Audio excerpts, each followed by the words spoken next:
नमस्कार मंडळी. तर उद्या आमच्याकडे माऊलींची पालखी येत आहे सासवडमध्ये.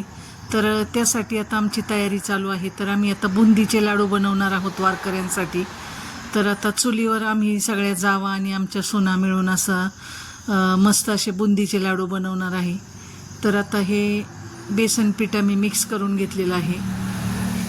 आणि आपल्याकडे वारी किंवा दिंडी यायची म्हटलं की एक प्रकारचा उत्साह असतो आणि वर्षभर आपण आतुरतेने वाट पाहत असतो की आपल्याकडे वारकरी येणार आणि त्यांची आपल्या हातोही थोडी का होईना सेवा होणार. तर त्यासाठी आता आम्ही सगळ्याजणी एकत्र येऊन स्वयंपाक करत असतो. तर आम्ही यंदा बुंदीचे लाडू करायचं ठरवलं. तर आदल्या दिवशीच आम्ही आता हे बुंदीचे लाडू करून ठेवतोय. तर एवढ्या मोठ्या प्रमाणात पहिल्यांदाच आम्ही प्रयत्न केला आहे घरी असे लाडू करण्याचा. तर पाहूया आता कसे होत आहेत लाडू.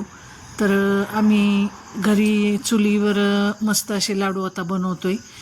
तर माऊलींची कृपा असते त्यामुळं बिघडणार नाही याची खात्री होती. पण एवढ्या मोठ्या प्रमाणात करताना थोडं खरंच धाकधूक होत होतं, कारण आपण फार तरी 1 किलो 1.5 किलोचे लाडू घरी करत असतो. पण एवढ्या मोठ्या प्रमाणात करायचं म्हटलं तर जमतंय की नाही, आचारी बोलून करायचं. तर आता आचारी पण ह्या दिवसात सगळे बिझी असतात, तर ते ॲवेलेबल होत नाहीत. तर आम्ही आता हा प्रयत्न करत आहोत लाडू करण्याचा. तर अशा प्रकारे बुंदी पाडून घेतली आम्ही चुलीवर, छान भाजून घेतली बुंदी. तर सगळे मिळून असे काम करत असलं की मग कामाचा शीण पण जाणवत नाही. आणि बाहेर पण असा मस्त पक्ष्यांचा किलबिलाट वगैरे चालू होता. शेजारीच घराच्या आमच्या बाग आहे सीताफळाची. तर अशा प्रकारे गप्पा गोष्टी करत आमचं काम चालू होतं. आणि मध्येच आमच्या माऊची पण लुडबुड चालू होती. आमची नात आहे. आणि अशा प्रकारे आमची बुंदी आता तयार झालेली आहे पाडून. आणि माऊ पण खूप आनंदी होती सगळे एकत्र आल्यामुळं.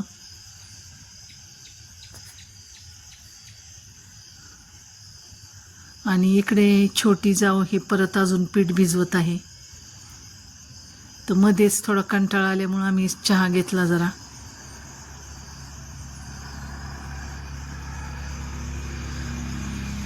तर मस्त अशी जोंधळ्यासारखी एकदम एकसारखी बुंदी पाडून तयार होती आमची.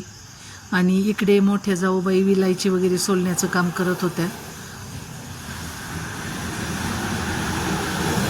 तर आता पाक तयार झालेला आहे. तर पाक मी गॅसवर आतमध्ये पाक तयार केला चुलीवर या बुंदी पाडेपर्यंत. आणि आता पाक आम्ही मिक्स करून घेत आहोत.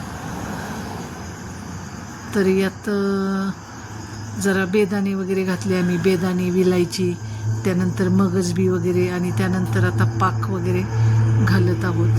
तर पाकाचा अंदाज चुकतोय की काय अशी भीती वाटत होती. त्यामुळं आम्ही थोडा थोडा पाक असा ॲड करून मग मिक्स करत होतो.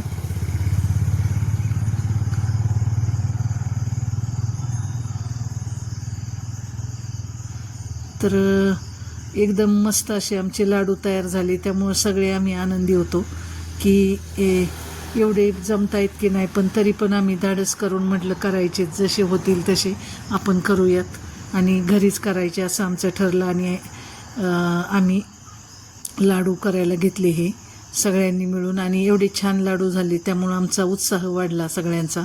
आणि आम्ही सगळ्यांनी मिळून असे मस्त लाडू बांधून घेतले. तर अशी ही आमची बुंदीच्या लाडूची रेसिपी तयार आहे. आणि लाडू पण खूप सुंदर झाले, एकसारखे लाडू आणि खूप मस्त असे लाडू तयार झाले. तर सगळ्यांना खूप छान वाटलं. तर नक्की तुम्हाला ही रेसिपी कशी वाटली नक्की हे सांगा आणि आमच्या चॅनलला सबस्क्राईब करा. धन्यवाद.